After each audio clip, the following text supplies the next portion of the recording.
Please help us reach 1,000 subscribers on this new channel, Cheating Web Stories. We hope you enjoy the story. Let's begin. This is my story. My name is Fred, and I often think about how my life has changed from a carefree youth to the responsibilities that come with age. When I was young, I didn't think much about the future. I focused on spending time with friends and enjoying life. Back then, the future didn't seem like something to worry about, and I didn't have any set path in mind. But life doesn't always go as planned. In my final year of college, I met Wilma, and suddenly my life took a new direction. Wilma was very thoughtful. She had a calm and serious personality, but she also had a strong inner drive that pushed her forward. The first time I saw her, she stood out in a way that was different from others, confident in her own way. There was something special between us, and it was clear from the start. Slowly, we grew closer, and our relationship naturally deepened. I wasn't the kind of person to rush into things, but with Wilma, everything just felt right. We started thinking about life together, and our bond became stronger with time. We shared similar dreams and goals. We supported each other and built a life together that we were both proud of. It never crossed my mind that our marriage could face any serious challenges.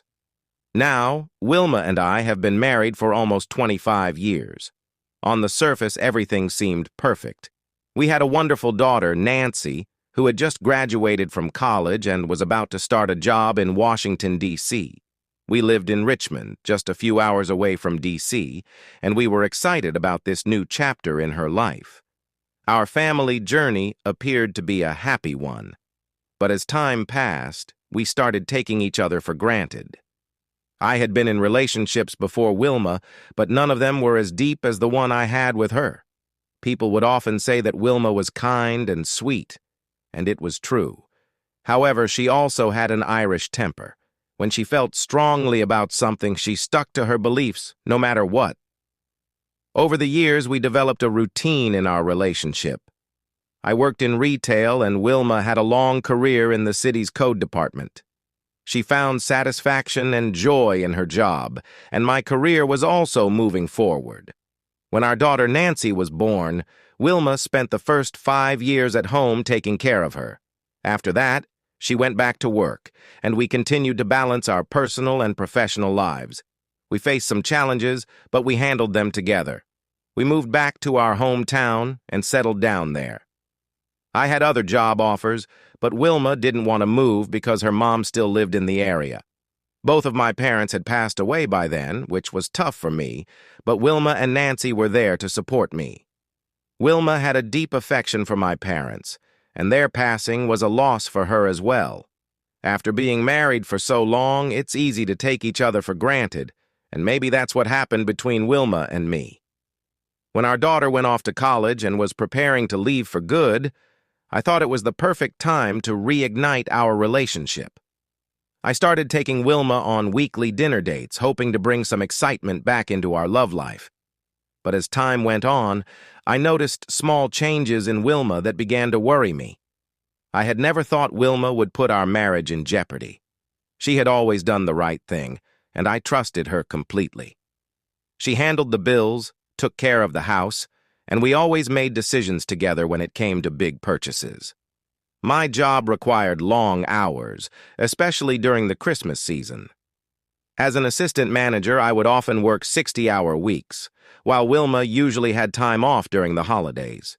She would attend her office Christmas party, and I always made sure to be there to meet her colleagues, no matter how busy I was. But slowly, Wilma started to distance herself from me. It wasn't dramatic, just small changes here and there. She spoke to me less, and there was a growing emptiness in our relationship. I had ignored it for a while, but slowly, Wilma also began to lose interest in romance. Our dates became less enjoyable for her, and our love life, which used to happen once or twice a week, slowed down to once or twice a month. She blamed menopause and work stress, but something didn't feel right to me. I occasionally had to take work trips for the corporate office, and in October, I had to go away for a week. Normally, Wilma disliked it when I traveled, but this time she just said, "All right, which caught my attention. She didn't seem to care much about spending time together, and I kept asking if she was okay. She insisted that she was just tired from work. I suggested that she see a doctor, and she agreed. As I packed for my trip, she told me, "Have fun and behave," which I laughed off because these trips were more work than fun. But it was odd. She had never questioned my behavior before. The more I thought about her actions and words, the clearer it became that something wasn't right. I asked her again if everything was okay, and again she said yes. When I told her I would miss her, she brushed it off saying, "It's only 5 days."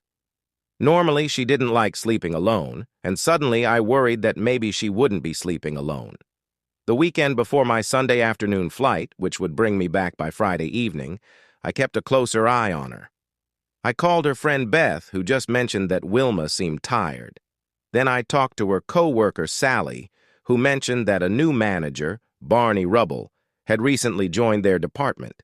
Sally said the new rules were keeping everyone busy, but when I asked more about Barney, I realized Wilma hadn't mentioned him to me. Sally eventually told me that Barney was a big, intimidating guy, around 35 or 36 years old, and weighed over 200 pounds. He had played football in college, and according to Sally, he liked Wilma. They went out for lunch at least once a week, but Sally didn't notice anything suspicious beyond that. I thanked Sally and asked her to keep an eye on Wilma if anything seemed off. Although she agreed, it didn't make me feel any better. Now I was fully anxious, unsure whether to confront Wilma or gather more information. I started looking into Barney. It turned out that he had come from Charlotte, was unmarried, and had 2 sons. He lived about 5 miles from us in the same neighborhood. As Saturday approached, I kept trying to learn more about Barney and found myself more troubled by Sally's description. I was worried that my wife, who was spending more time around him, might be drawn to him. Even though I had no reason to believe Wilma would be unfaithful, her recent behavior left me feeling uneasy. I called our daughter Nancy and asked if she had noticed anything unusual about her mother. Nancy agreed that Wilma seemed a little distant, but didn't think it was anything serious. I asked if she could talk to her mom about work without raising suspicion, and she agreed and promised to call me afterward. In the meantime, I kept busy with yard work, trying to stay near my phone. Wilma said she was going shopping alone and would be back soon. After she left, I decided to try accessing her computer. But she had changed her settings and deleted all old and sent emails, which only heightened my concern. I wished I could check her phone, but she had been keeping it with her constantly while I packed for my trip. I considered driving by Barney Rubble's house, wondering if Wilma really went shopping as she claimed. I wanted to be sure, so I figured it would take me about 15 minutes to get there. When I arrived, I saw an Lexus in the driveway with North Carolina plates, probably his car since he had recently moved from Charlotte. It seemed the city was paying its department managers well. Not seeing any other cars around, I drove back home. When I returned, my neighbor Tom Butcher stopped me for a chat about the neighborhood. He mentioned it had been quiet lately. I told him I'd be out of town for a week and asked if he could keep an eye on the house and Wilma.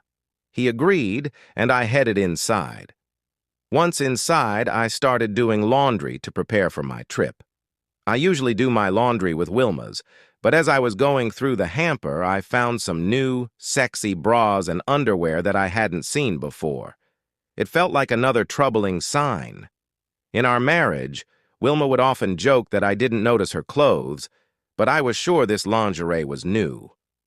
I examined the underwear but didn't find anything unusual. Still, my mind was racing, especially since I had given her similar black and red lingerie in the past, which she rarely wore. Now, I wondered why she suddenly decided to wear it. A little while later, Wilma returned home, and I asked how her shopping trip went. She said she didn't find much, but mentioned a sale at the mall. Wilma typically enjoyed bargain shopping with me, but she didn't seem excited this time. When I asked if she had gone anywhere else, she vaguely mentioned trying some new stores, which made me uneasy. Dinner was quiet, and I could tell we were both thinking about the unspoken tension between us. Wilma had always been a great cook, but lately she'd been serving more pre-made meals, and tonight was no exception. After dinner, I mentioned I needed to pick up some allergy medicine and asked if she needed anything. She gave me a small list, and I teased her about spending some time together since I'd be gone for a few days. She dismissed the idea, saying she hadn't been sleeping well and wasn't up for romance. I was disappointed. It felt like we were just roommates now. When I got back from the store, she complained that everything I bought was wrong, nitpicking over the paper towels and toilet paper. I realized she was starting an argument to avoid any closeness. I didn't say anything. She went upstairs to read, and after my shower, I got into my pajamas. She told me she was tired and headed to bed early, around 8:30 p.m. I went downstairs to watch a football game and ended up falling asleep on the couch. I didn't want to go to bed with an upset wife who was clearly avoiding me. Sunday morning, I got up early, made coffee, and read the paper. When Wilma came downstairs, she was getting ready for church, so I quickly got dressed, and we went to church together. As always, Wilma was sweet and friendly with everyone. I was hoping for a sermon on fidelity, but no such luck with the service we attended. Afterward, we headed home, but she barely spoke to me. Once we got back, she realized she had forgotten her keys and had to ask me to let her in. She made herself a sandwich without offering me anything, so I made my own and ate it in front of the TV. She read the newspaper like nothing was wrong. Her phone rang, and she stepped out of the room to answer it. We didn't talk during lunch. Later, I did laundry and left my underwear on the bed, hoping she'd see it. When she did, all she said was, "I hope you wash that." Komal, I would really feel bad if you ruined my clothes. I was angry, and as soon as she entered the room, I was ready to snap. But before I could say anything, she quickly left the room. I remained silent and slowly got busy packing for my trip. When she saw me bringing down my suitcase, she complained, "Now I have to take you to the airport and I gave up my Sunday." Usually she was happy to drop me off, but this time, neither of us said much about missing each other. I knew I wouldn't feel the same way again. I told her, "It's fine, I'll drive myself." I also said, "Hope you have a good week." I was convinced that Wilma already had plans and was just waiting for me to leave. Without saying goodbye or giving my usual kiss, I walked out. The flight to Chicago was smooth, and I checked into my hotel easily, as I was the only person from my store. I had the chance to meet some new people there, and we all started talking about business. While traveling was a necessary task for me, it felt good to connect with other people. I didn't bother calling Wilma to let her know I had arrived safely because everything had already changed. She wasn't significant in my life anymore. I called Nancy to inform her that I'd be out of town for a few days and that she could reach me on my cell. I didn't hear anything from Wilma, and I was convinced she felt relieved with my absence. That evening, I had dinner with the rest of the people who had come from across the country, but I was exhausted. After a few restless nights, I desperately needed sleep by midnight. But I woke up in tears. All those emotions I had kept bottled up finally came out. I realized that my marriage was probably over. Unless Wilma made some big changes, I couldn't live like this anymore. I cried for my daughter, who would now have to split holidays between her parents. The years Wilma and I had spent together were mostly filled with happiness. Eventually, I went back to sleep and got ready for the meetings the next morning. There was still no message from Wilma. As the week went on, I focused on work and started thinking about how to end the marriage. It was now clear that Wilma's heart was completely out of the relationship, and it wasn't possible to bring her back. I called my lawyer, who said he could prepare the divorce papers. He also said that considering our equal income, the split would likely be 50-50. Since the New York college expenses were already covered, that wasn't something to worry about. I accepted that the end was near, and then I began looking into our financial accounts, which Wilma had always handled until now. I had never paid much attention to those things and only cared that she could buy whatever she wanted. Taking back control of my life felt like a small victory. By the end of the week, I called my neighbor, Tom, and asked if he had seen anything suspicious around the house. He told me that Alexis was picking Wilma up every morning and dropping her off every evening. Hearing that, I laughed a little and thanked Tom. Tom always had his eye on everything, and for once I was grateful he had helped me out. I asked him to keep an eye on Alexis's car and, if possible, take some pictures. Tom promised to help, especially since he was going through a tough divorce himself by Thursday. I talked to my boss and asked if I could leave Chicago a day early, explaining that something urgent had come up at home. He agreed, and I booked a flight for the evening. Afterward, I called Tom again, and he told me that Alexis's car had been parked there all night. He sent me pictures with timestamps. I told him, "Tom, I owe you one." As I was flying back home, my mind was filled with worry. I knew something was off in the marriage, but Wilma's behavior still shocked me. How could she change so quickly after I left? I checked my phone. Wilma hadn't sent anything yet, but Nancy had called. So I called her back. She said, "Dad, I tried calling Mom, but she didn't respond." I left her a message to come back home. There was no car in front of the house, but I thought maybe Wilma was in the garage. I stopped by Tom's place first. Tom greeted me and said, "The car's still parked out front. There hasn't been any movement at your house all night." I nodded, feeling the weight of his words. He mentioned that they had left around 6 a.m. and hadn't returned since. Tom suggested I park my car on the nearby street to avoid being noticed. I agreed. Then he said something that made my blood boil. Wilma and the guy were sitting in the car, looking like a happy couple, holding hands. I felt sick, but replied, "Thanks, Tom." He apologized for telling me, but I assured him my marriage is over anyway. Now I had to decide whether to wait for them to come back or confront Wilma right away. I called my lawyer to explain the situation. He advised that if things escalated, I should wait for a private investigator, but I couldn't wait. I needed to see it with my own eyes. I turned to Tom and said, "I'm going in soon. I want to catch them in the act." Tom offered to talk me out of it, but I refused. He left the room for a moment and came back with a gun, just in case things went wrong. He said, "I'll stay outside with my camera and phone." I appreciated Tom's help, but the reality of what I was about to do hit me hard. I walked toward my house, checking the time. It was around 9 p.m. Looking through the window, I saw Rubel kissing Wilma with passion. My heart shattered, but I stayed quiet. The curtains were half open. Anyone could see them. Tom took a few pictures. Rubel, much taller than Wilma, started undressing. He dropped his boxers, revealing his muscular body.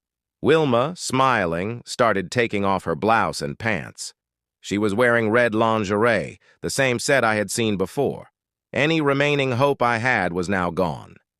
Rubel picked Wilma up and took her upstairs. Quietly, I opened the back door and followed them. I heard Rubel laughing, saying, "I'm going to use you like my little toy." I turned on the video recorder on my phone and slowly walked towards the bedroom door, which was partially open. The man had his back to me and was taking off his clothes, while Wilma was lying on our bed. Inside me, emotions were swirling: anger, hurt, and a deep numbness. As I stood at the door, Wilma suddenly turned and saw me. For a moment, her face shifted from desire to shock. The man saw me too and laughed. "Come here. Now you can see how a real man handles your wife." I was shaking with anger, but I kept my voice steady.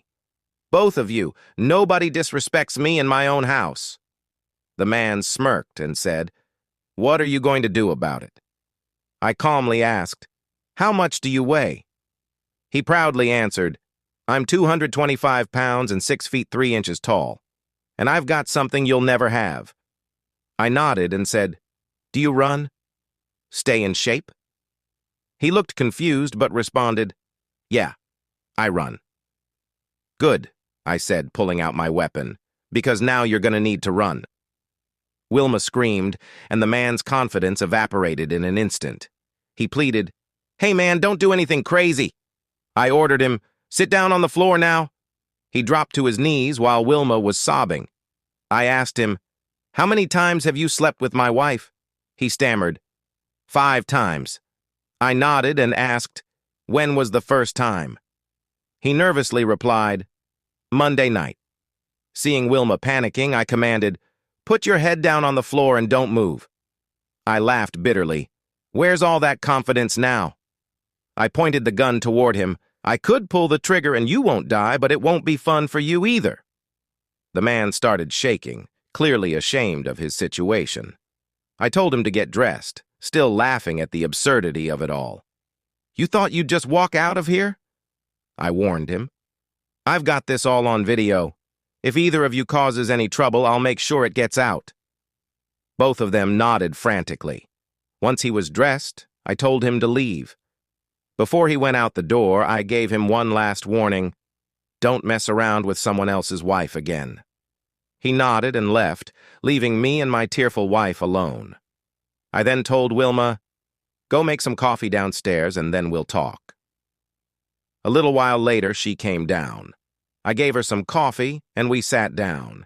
She tried to sit next to me, but I moved away and sat in the recliner. I seriously asked her, "So what do you have to say for yourself?" Tom called me later, telling me how proud he was and that he was amazed listening to the entire conversation. He revealed that when he gave me the gun, it only had 1 bullet, and he was ready to step in if things got out of control. He said, "I didn't want you to kill them both and end up in trouble." I nodded, realizing how close things had come to danger, and thanked him again. He warned me, "Don't hurt her. You'll end up in jail, and your daughter needs you." I thanked Tom, but my mind was elsewhere. A few minutes later, Wilma came downstairs, fully dressed. I gave her some coffee, and we sat down again. She tried to sit next to me, but I moved to the recliner and asked her seriously, "Now, what do you have to say for yourself?" I looked at Wilma and said, "I can't express how sorry I am for everything. I've never acted this way before. I thought I knew you." I paused in the middle of my sentence, trying to continue, but she just kept crying. I was caught up in the moment, unsure of how to go on. I laughed, but it was more out of frustration. "Did you really think I wouldn't notice? I loved you, and for 24 years my life with you and Nancy was incredible. Then you lost your mind, and now you have a chance to lie honestly, and you blew it. I knew I wasn't getting her back, but I wanted her to admit her mistakes." She nodded and said she had no excuses, which only made me feel more upset inside. There was something wild and intense that I'd never felt before. I thought she was sweet and kind, but she did whatever she wanted. She stopped talking, and I just stared at her.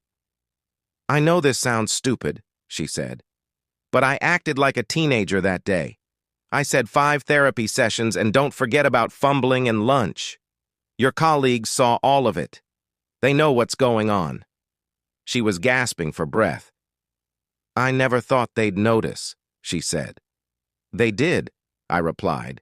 She cried even more, apologizing for everything. "I've embarrassed myself," she said. "You did," I agreed, "but you also humiliated me. Your selfishness and lack of respect were unbelievable.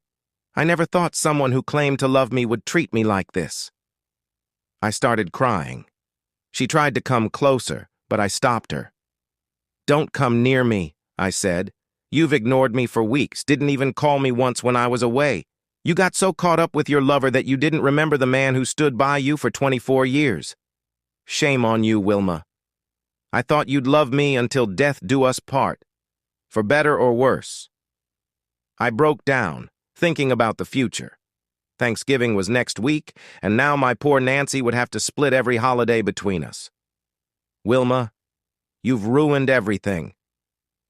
As angry as I was at her betrayal, it hurt even more because she showed no respect or love for me. I had always put her needs above mine, made sacrifices for her, cared for her when she was sick, and prioritized her feelings over my own. She had been a great wife and mother, but now it was all over. Maybe I should have treated her worse instead of always caring about her feelings. She tried to approach me again, but I pushed her away. She fell to her knees, grabbing my legs and sobbing. I knew I had to end this conversation. I wasn't going to listen to the usual excuses. Whether she felt alone or he made her feel beautiful didn't matter to me. What mattered was not what she said, but what she did. My heart was breaking, but I knew that after a while I would be okay. I told her to sit back on the couch so we could talk. Still crying, she sat down. "Wilma," I began, "I have a question. Do you love him?" "No, I don't think so," she replied. "You don't think so?" I shot back. "Are you unsure whether you love him or not?" "No, Fred, I don't love him. It was the thrill of doing something wrong. You know me. I've always been the good girl who did what was expected. Then Barney came along, and I was drawn to his power." I shook my head. "You let it happen? Did you know it was wrong? What were you thinking?" I continued. "He's just like those men who take advantage of women, except you went willingly and treated me like I didn't matter." She broke down, sobbing. No, you enjoyed it," I accused. "Sorry I'm not as big or tough as him.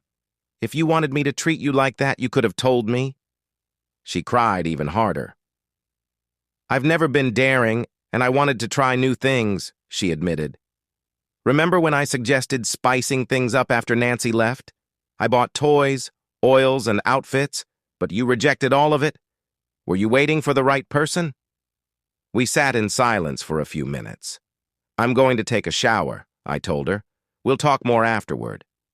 While I was in the shower, I thought about everything. I knew Wilma was sorry, but it was too soon to make any decisions about our marriage. I wished I could stay in the shower forever, letting the water wash away my thoughts. When I came back, Wilma looked completely drained. Her pain was fresh, but mine had been building for weeks. Finally, she spoke. "Fred, I love you and always will. I know my actions don't show it, but I'm broken by what I did." I cut her off. "Stop, Wilma. I know you're sorry, but if I were still in Chicago right now, what would you be doing?" She stayed silent. "Tell me," I demanded. She hung her head and whispered, "I'd be with Barney. How did I ever think we were in love? I hate that word now." She said, "I'd be with Barney." "Good," I said coldly. "At least you're admitting it. Now tell me everything you did. I already know some of it, so don't lie." She nodded, tears streaming down her face. "We fooled around," she confessed. I looked at her and said, "You did that for him. Something you wouldn't do for me because you said it was disgusting. But you did it for him. Did you enjoy it?" She shook her head. "No, I only did it because he demanded it. I don't know why I let him treat me that way, like I was something to be used." "But you liked it," I replied. "I saw the desire in your eyes. In 24 years, I've never seen that look for me. How do you think that makes me feel?" She cried even harder. "I love you, and you're so kind. But he was just an animal. I feel ashamed." "Do you remember the last time we were intimate?" I asked. She looked confused. "No, a few weeks ago." "No, it's been 4 weeks since you started seeing Barney. Did you ever notice?" I asked. "And the last time we made love, was he on your mind?" She shook her head. "No, it wasn't like that with him. He just took control. We made love, but you liked it. Just a few hours ago, that's all you could think about. Do you realize how humiliating that is for me?" She sobbed. "I'll do anything to ease your pain. I never meant to hurt you so badly." "Do you want to keep seeing him?" I asked coldly. "He made you feel things I never could, even if you gave me a chance." "I don't want him, Fred. I want you," she pleaded. "It's hard to believe," I said. "You can't change that fast. We both need some sleep. I'm off tomorrow, and maybe things will be clearer after we've rested. I stood up and went to our bedroom. I grabbed a few things and moved them to our daughter's room. Wilma followed me, looking downcast. "I want to sleep with you," she whispered. "Our bedroom is ruined because of you and Barney," I replied coldly. "I doubt I'll ever sleep in there again." "You should stay there. You have things to do tomorrow," I said firmly. "Go to the doctor and get yourself tested. Barney's probably been with many women. You need to get tested for your safety. And if you slept with him before you were with me, you need to tell me, because I might need to get tested too. Did he ask you to use our bed?" She stayed silent. I was getting angrier. Was he trying to humiliate me and deceive you? Did you enjoy watching me being disrespected? "Good night," I said, closing the door behind me. Wilma went back to our room. I tossed and turned for hours before I finally fell asleep. When I woke up at 7 a.m. the next morning, Wilma was already in the kitchen. She had made coffee and told me she had taken the day off. "We'll have the whole day together," she said nervously. "I want us to talk."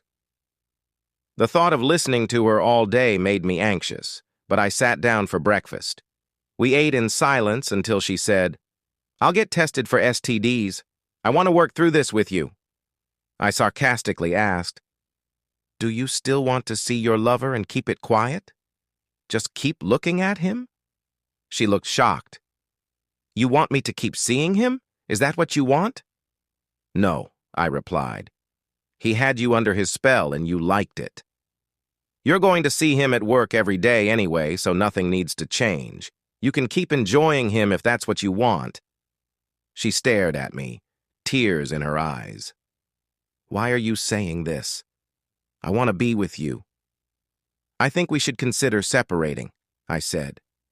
I calmly said, "This way, you can stay with Big Johnny, and I can act oblivious to everything. You'll get the best of both worlds, respect from friends and family, and you won't waste time in a fake marriage. We can act like a happy couple at events, and then you can have your lover." She started crying, and as I got up to leave, I thought, why does this fool suddenly care about what I'm doing now?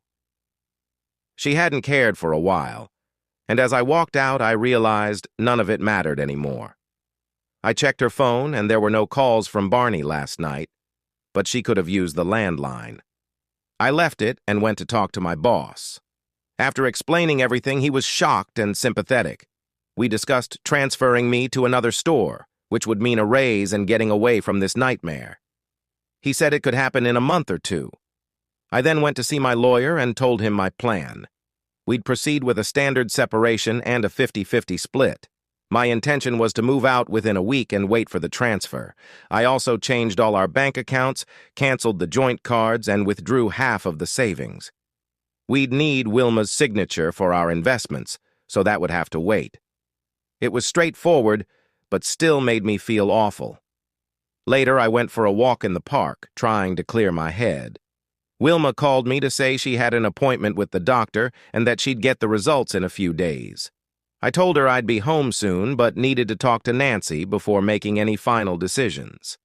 Thinking about everything, I felt tears coming as the cool air hit my face.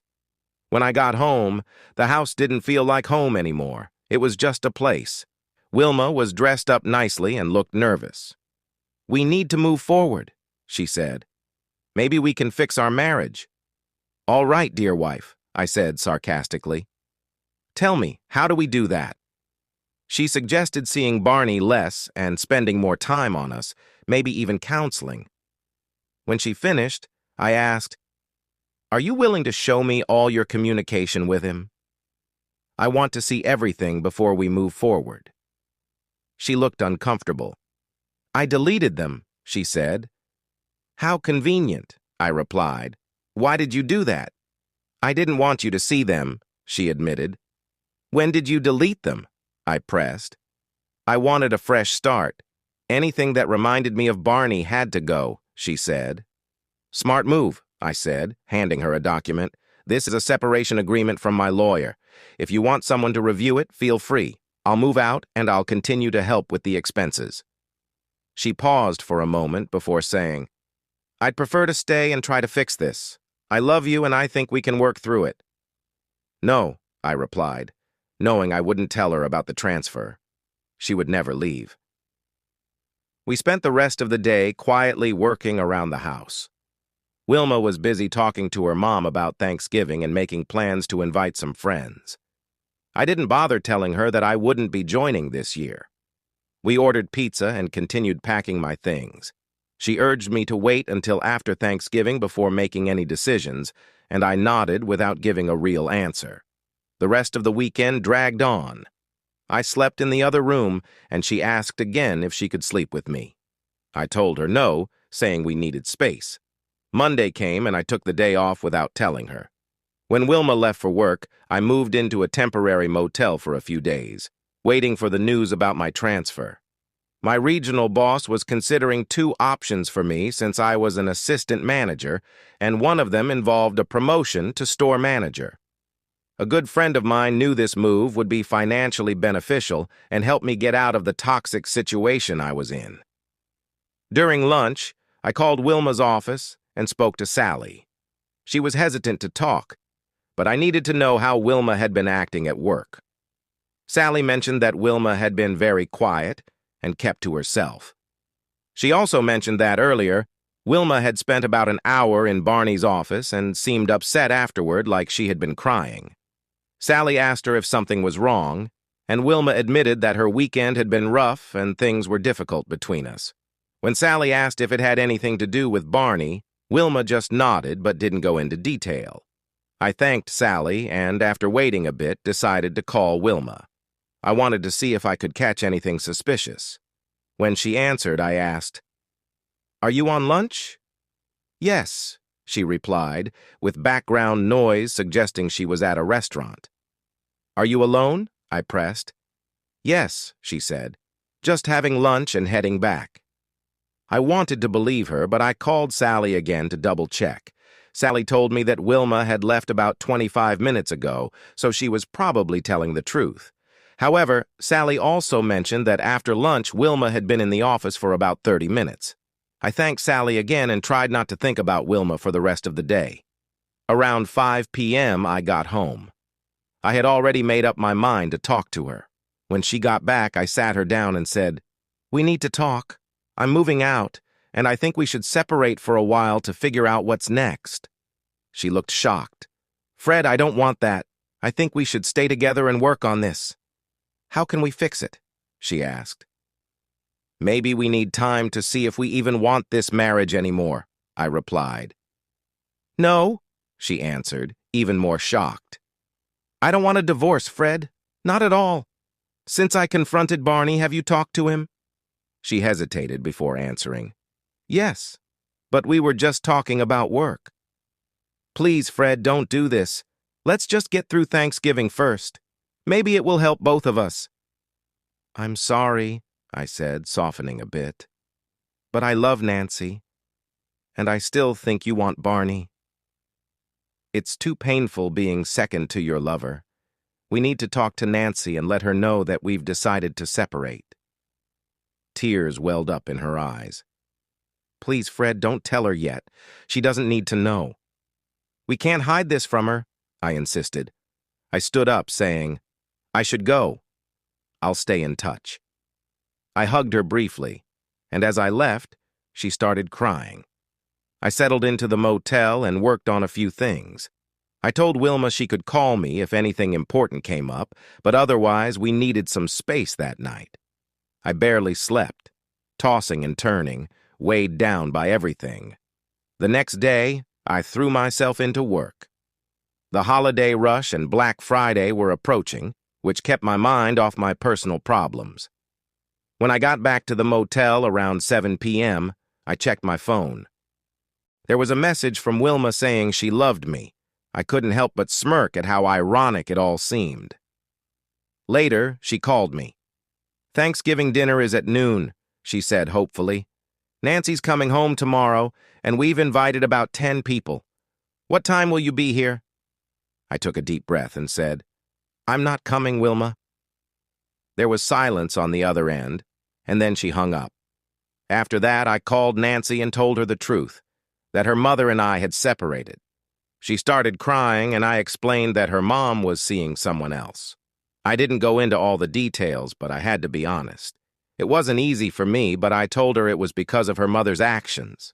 She begged me to come to Thanksgiving, saying that if I didn't, it would break her mom's heart. I told her I couldn't do it. I was too hurt, but I promised to take her out and spend time with her over the weekend. She was upset, but understood. I explained that work was going to be hectic with Black Friday approaching, and that I'd have to be at the store by 5 a.m. and work until about 8 p.m. "I just want you to try to fix things with Mom," she said, sounding desperate. "I wish I could," I replied, "but I just can't." After that call, I barely slept. The upcoming holiday season felt like it was going to be the worst one ever. The Wednesday before Thanksgiving was always busy at the store, and this year was no different. I worked a 12-hour shift and came back to the motel exhausted. I had missed calls from both Nancy and Wilma. I called Nancy back first. She told me she had talked to her mom, and Wilma had admitted to some inappropriate behavior, but insisted she never stopped loving me. Nancy was upset that I wasn't coming to Thanksgiving, but I just couldn't bring myself to go back to that house. Later, I called Wilma. She was angry and demanded to know why I wasn't coming to Thanksgiving. "You're ruining everything," she said. "Nancy will be so disappointed, and this is all your fault." I sighed and said, "I don't feel comfortable going to a house where my wife entertains another man." "That's ridiculous," she replied angrily. "You're her father. Of course you're welcome." "Is Barney going to be there?"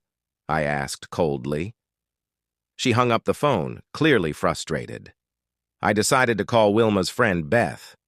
I didn't want to ruin her holiday, but I needed to set the record straight. Beth had been invited to our Thanksgiving dinner, so I told her I wouldn't be attending. She was shocked and asked why. I told her the truth, that Wilma had been seeing someone else, and I had caught her. "I can't believe it," Beth said, clearly surprised. "It's true," I replied, "but I don't want to ruin your holiday. I hope you have a good day." Thanksgiving morning was sunny, but I wasn't in the mood to celebrate alone in my small motel room. I ate a ham and cheese sandwich, thinking about all the families gathering for their big turkey dinners. I remembered the past Thanksgivings we had shared and started tearing up. It felt like everything was falling apart, but I knew I had to move forward. The TV kept me company, but it felt like I was trapped in a prison. Around 4 p.m., Nancy called and said she was coming over to spend time with me. When she arrived, we both broke down crying as I hugged her tightly.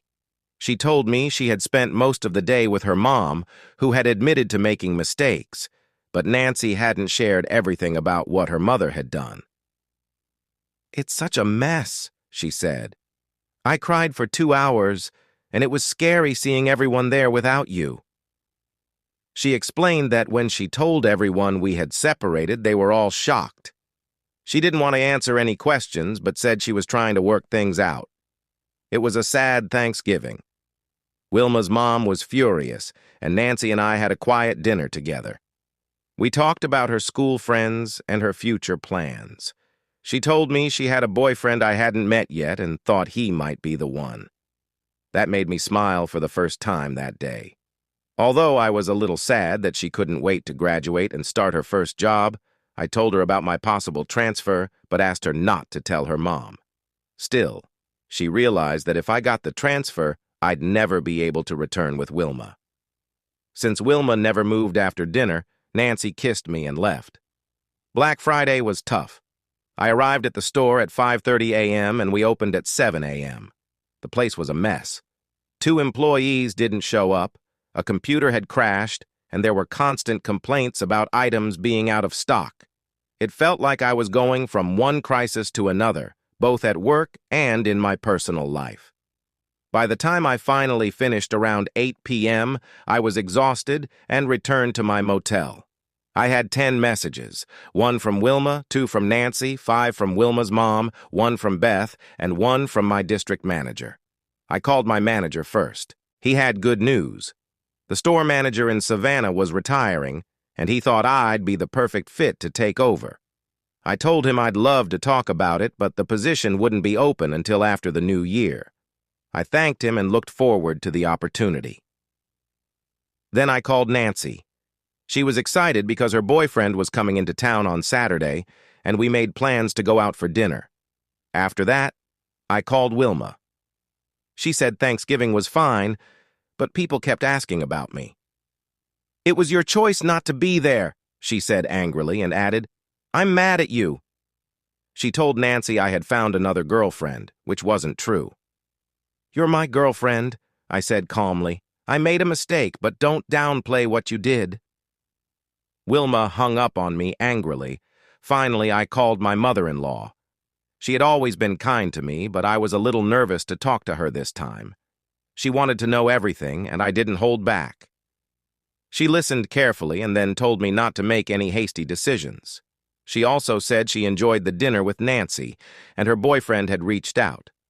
When we finally met him, I tried my best to stay positive. Mark was respectful and polite. We had a nice dinner together, and then out of the blue, Mark asked me, "Would you honor me by letting me ask for Nancy's hand in marriage?" Nancy smiled, and I realized my eyes had filled with tears. "I'd be proud," I said, trying to hold back the tears. Mark was a young man with a bright future, and seeing Nancy so happy made me feel good. Though they hadn't told anyone yet, they were planning to announce it soon. That night, I hugged Nancy tightly. "You and Mark are the bright spots in my life," I told her. "I'm so happy for you." I knew the holidays would still be tough, but at least I had something positive to focus on at work. I kept myself busy by arriving at the store early and coming home late so that I wouldn't think about Wilma. Wilma had called several times, but for the most part, she left me alone. I didn't know much about what she was doing, and while I was curious, I wasn't going to ask. One afternoon, Wilma called to ask how I was doing. She asked about how busy I had been. I answered quickly. "I miss you," she said.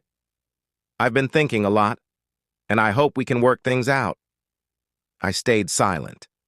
"There's a Christmas party for work this weekend," she said, "and I'm not sure if I should go without you." "I miss you, Fred. It'll be the first Christmas party I'll attend without you." I took a deep breath when I realized she was trying to pull at my emotions. "I didn't know what to say to you, Wilma. I have a lot of work, and I'm extremely busy." She suddenly shifted the conversation to Christmas shopping. "I'm getting things ready for gifts in New York, and I'll make sure she gets everything she needs. Can you help cover some of the costs?" I kept the conversation neutral, saying, "All right, I have to go now. We'll talk later," she said before hanging up. A few minutes later, the phone rang again. This time it was Wilma's mother. Her voice sounded normal, but her tone was serious. "Fred, I need to talk to you in person," she said firmly. "When can I meet with you?" I knew this conversation was inevitable. "How about tomorrow night at 9 o'clock?" I suggested. "No," she insisted. "I need to meet with you right now." I was afraid of what was coming, but I agreed and said I'd be there soon. I headed over to her house around 9:15. She greeted me with a hug. "I'm exhausted," I admitted, "but I'm here." We sat in her living room, and she got straight to the point. "Fred, you need to talk to Wilma.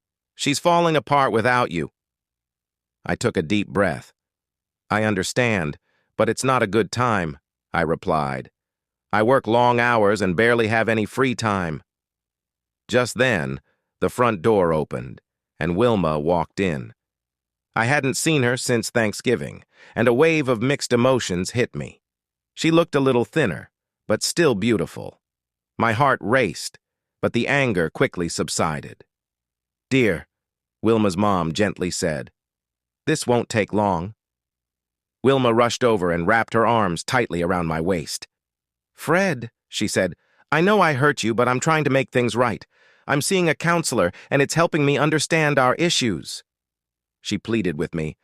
"I want you to take me to the Christmas party. It's for my job, and they like seeing couples.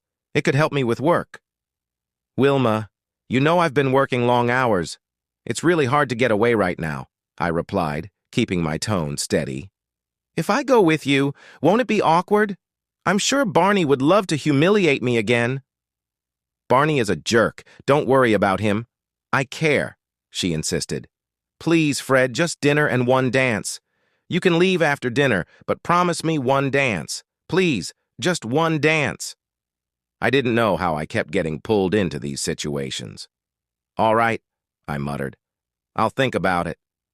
She smiled, kissed me on the cheek, and I stood up to leave. As I was leaving, Wilma's mom hugged me and whispered, Please give her one more chance. She's lost without you. I'll think about it, I said as I headed back to the motel. The party was scheduled for the following Saturday at the Marriott. Cocktails at 6 p.m., dinner at 7 p.m., and dancing from 8:30 p.m. until midnight. I checked my work schedule, and it looked like I could make it by at least 8:30 p.m. Still, I wasn't sold on the idea. A few days later, I called my lawyer and told him to have the paperwork ready if I decided to move forward. I also asked if he knew a private investigator, and he recommended a man named Phil. I contacted Phil and explained everything, including how I had mostly agreed to give Wilma one last chance for New York's and her mother's sake. Phil agreed to follow her for a week leading up to the party. Throughout the week, Wilma sent me messages telling me she loved me and couldn't wait to see me at the party. Since I hadn't committed yet, I responded that I hadn't decided whether I'd go by Friday. Phil had called me with updates. He was following Wilma and observing her interactions. One day, she went out to lunch with Barney, but they kept things professional. There wasn't anything romantic. He also mentioned that Barney had stopped by her house one afternoon for about 10 minutes, but nothing suspicious happened. Still, knowing Barney was at my house made my blood boil on Friday night. Phil sent me another update. Wilma had left work and gone to Barney's house. She had been there since 5:30 p.m. and pizza was delivered around 6:15. It was now 8:30, and I was feeling sick to my stomach. I knew this was the last straw. Even though I was considering giving her another chance, this ended any possibility of reconciliation. I asked Phil if he could get any pictures, and he said he'd try. I closed the shop at 10 o'clock that night, and it usually took about an hour to wrap things up. I was restless, knowing whatever hope remained was now gone. At 11:15, Phil sent me some photos. While there weren't any intimate pictures, they showed Wilma and Barney hugging and sitting together in his living room. I decided to call Wilma. It rang, and when it went to voicemail, I left her a message asking her to call me back. A few minutes later, she called. "Hey, are you okay?" she asked, sounding concerned. "I won't be able to make it to the party tomorrow night," I said flatly. She sounded disappointed. "Why did I even buy a new dress? I really wanted you to see it." "I know you're with Barney," I said coldly. "Go enjoy him. I hope you're having fun." Before she could respond, I hung up and headed back to the motel. Phil texted me again, saying that right after my call, Wilma left Barney's house. The next morning, I felt more at peace than I had in a while. It was cold and sunny outside, and even though my life was still in disarray, I had finally made a decision. I called Nancy and told her I wasn't coming back. "She's still seeing Barney," I explained. Nancy was disappointed, but understood. "Mom said she hasn't seen him outside of work and won't see him again," she said sadly. "I'm sorry, but it's over," I told her. After that, I called my mother-in-law and told her the same. She was angry and apologized for her daughter's behavior. "I'm sorry I raised her this way," she said. "I can't believe she's still seeing that man." "I appreciate all your support over the years," I told her. "But this is the end for me." Later, I checked my phone and saw 5 missed calls and about 10 texts from Wilma saying that nothing happened at Barney's house. "We just ate pizza and talked," she insisted. "Please believe me," she begged in her last message. I didn't respond. On Monday, I would send the divorce papers. Work continued as usual, and now I had a plan for the future. I made one last call to Sally and said, "This is the last time I'll bother you. Thanks for everything you told me about the Christmas party." Wilma had been quiet. She said she mostly hung out with the girls, danced with a few guys, and yes, she danced with Barney once, but she didn't seem happy. "Did she mention me?" I asked. "Yes, she said you're probably getting divorced." And then she started crying. "Sally, thanks again," I said. "Take care, and have a wonderful Christmas." That night, Nancy came over to my motel room, and we had a quiet dinner together. We were both feeling sad, but seeing her lifted my spirits. She told me her mom was upset, and they had been arguing about her lifestyle and how she treated me. "Mom cried most of the night," Nancy said. "I told her you're transferring after the new year, and she broke down, saying she was wrong about everything. She always thought you two would get back together, but it's not happening," I said firmly. Nancy also told me that Wilma had received the divorce papers but hadn't touched them since they arrived. "Tell her to sign them," I said. "It's time to move on." Almost 2 years have passed since that terrible time in my life, and I've settled in Savannah, happier than I've ever been. Nancy married Mark, and they live in Northern Virginia. She loves her job and hopes to start a family in a few years. Wilma sold the house, and I got half of the proceeds. At first, she tried to fight the divorce, but it was pointless. She never dated Barney after we split up. He moved on to his next conquest, another married woman, which ultimately cost him his job after sexual harassment claims surfaced. Even Wilma testified against him. Nancy keeps me updated on her mom, saying that Wilma occasionally dates but remains unhappy. She mostly stays in her condo and tells Nancy she made a huge mistake and will never forgive herself. She still says she loves me but knows I'll never take her back. She sent me a long apology letter as her counselor advised, but I never replied. Wilma hasn't called me in a long time. The last time she asked if there was anything she could do to win me back, or if I could forgive her, I told her I didn't think so. Now, I've started dating again and have met some wonderful women. For the first time in a long while, I'm taking things slow, and finally, I feel content.